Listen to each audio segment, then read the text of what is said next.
بسم اللہ الرحمن الرحیم۔ ناظرین السلام علیکم، میں ہوں آپ کا میزبان صابر شاکر وفاقی دارالحکومت اسلام آباد سے۔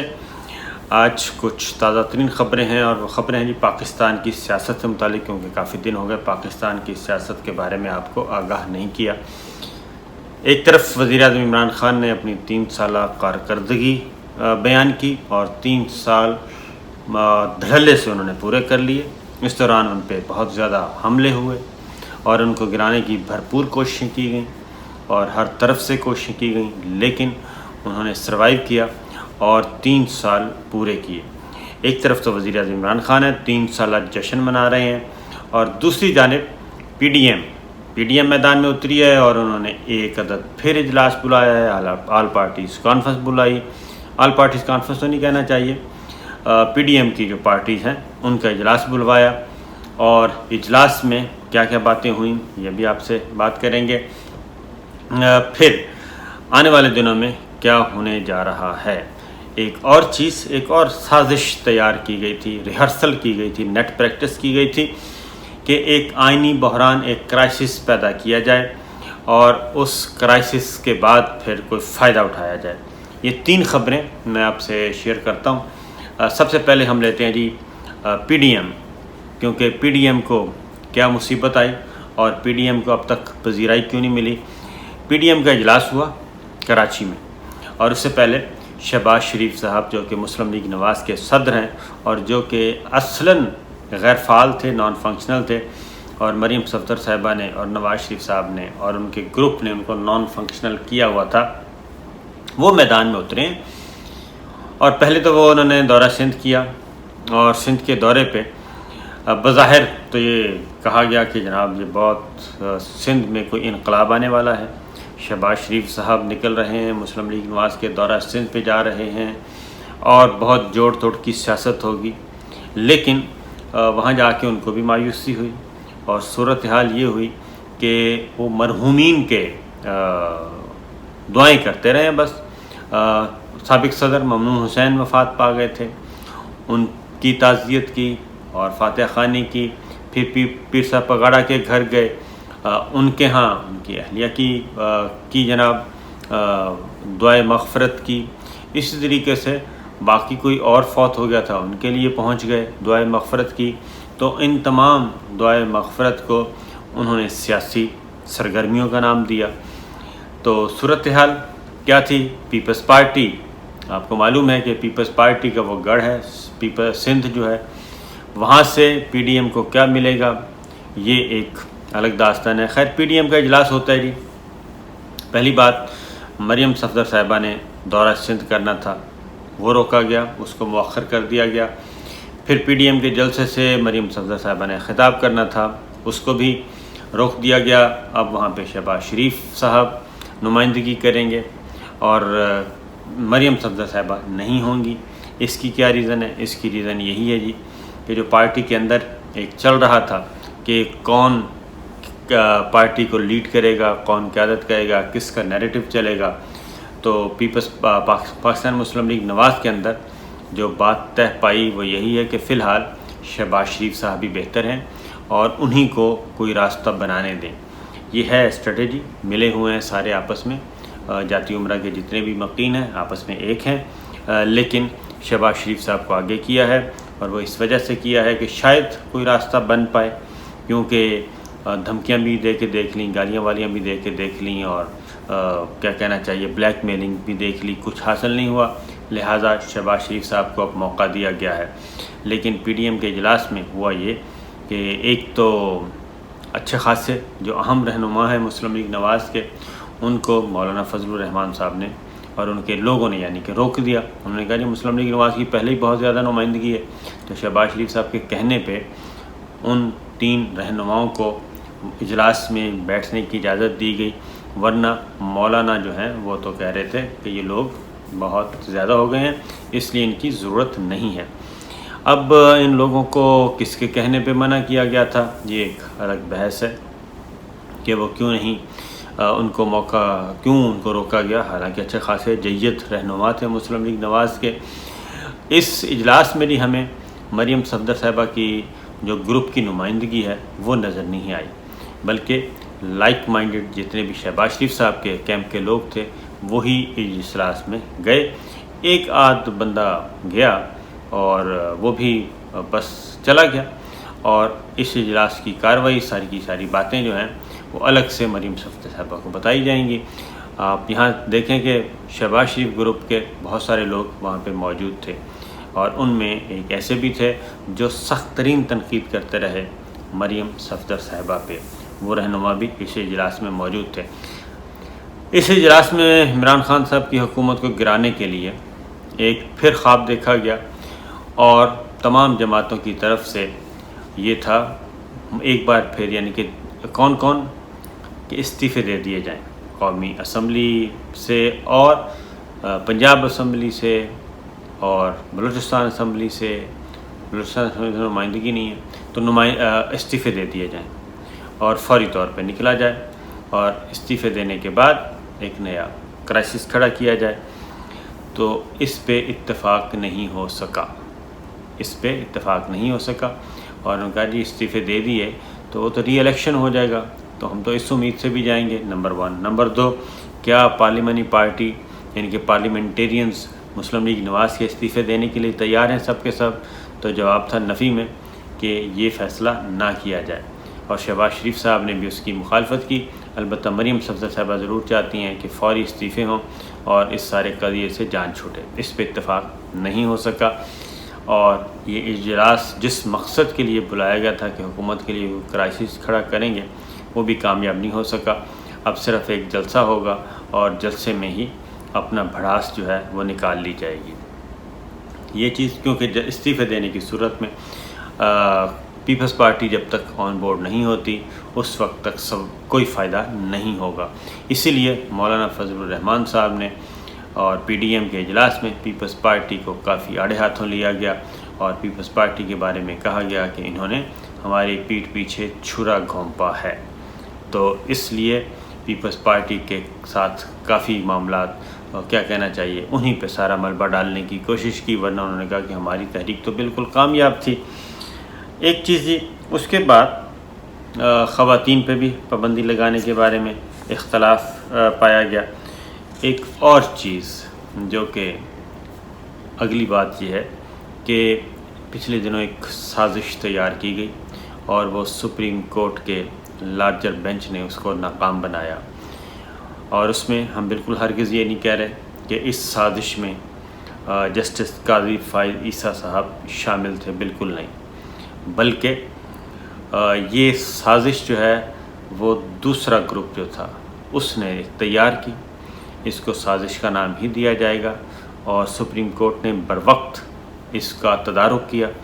اس کی وجہ یہ ہے کہ سو موٹو نوٹس کا معاملہ تھا.